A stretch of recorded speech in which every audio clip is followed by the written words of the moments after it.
I'm Carmen Augusto, and I'm honored to share with you my story and to represent the many journey of the amazing women on this campus, coming from Africa, Asia, Australia, Europe, North and South America. We have all come from around the world to embark in this remarkable and sometimes rocky experience.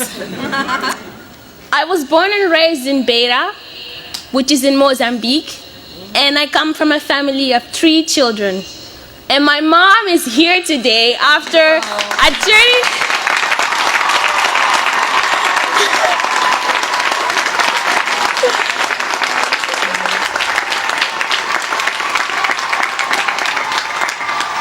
After a 35-hour flight journey just to witness my graduation.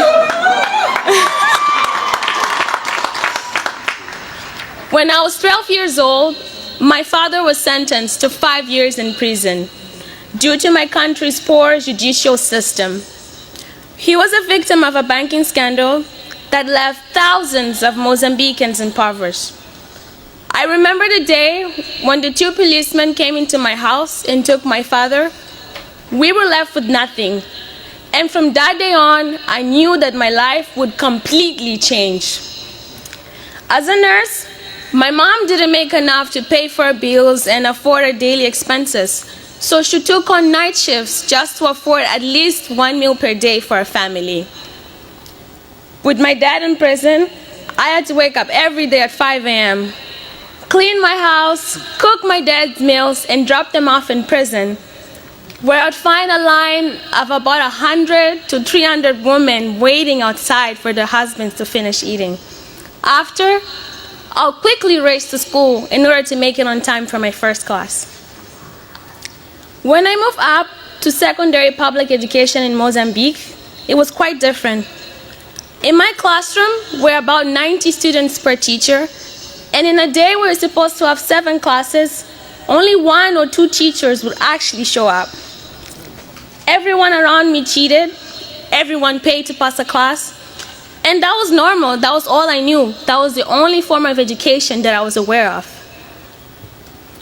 In 2009, I was selected to attend a school in South Africa called the African Leadership Academy, also known as ALA, which aims to develop the next generation of African leaders. That's when I began to understand the power of education.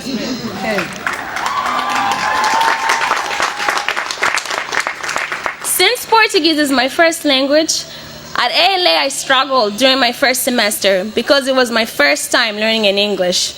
So when I finished my 2 years at ALA, I knew that I still needed to improve on my English skills. So I took a gap year at Miss Porter School in Connecticut.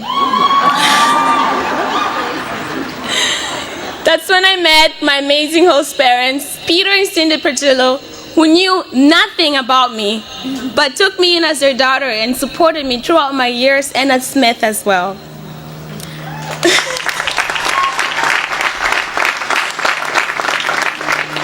At Miss Porter's, I fell in love with the single-sex environment. And so when my college council told me about Smith, I visited and I applied. At Smith, I really enjoy my economic classes with my advisor, Roger Kaufman. And I appreciate my residential life family for teaching me the essence of community building. I love the housing system. Shout out to Scales House, Gillette House, Duckett House, Tyler. You make me feel at home. I'm very grateful for alumni like you who made my journey possible and so many others possible. For many international students who come from disadvantaged backgrounds, asking your parents for $80 to purchase a textbook is equivalent from taking away a whole month's worth of groceries from our families. However, it's because of you and the Smith Student Aid Society that many of us, including me, are able to get eyeglasses, go to the dentist, buy our Ivy Day dresses, and attend academic conferences. Thank you for caring about us. Your kindness makes a difference in our lives. I'm very thankful for my peers and my teachers who encouraged me to strive for excellence, and to Smith for making me the woman I am today.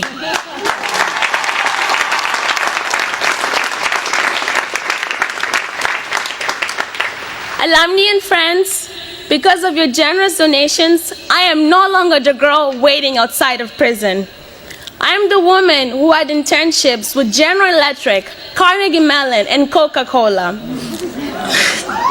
I am the woman who spent her junior year abroad in Brazil. I am the woman who, after Smith, is moving to California and joining BlackRock, an asset management firm.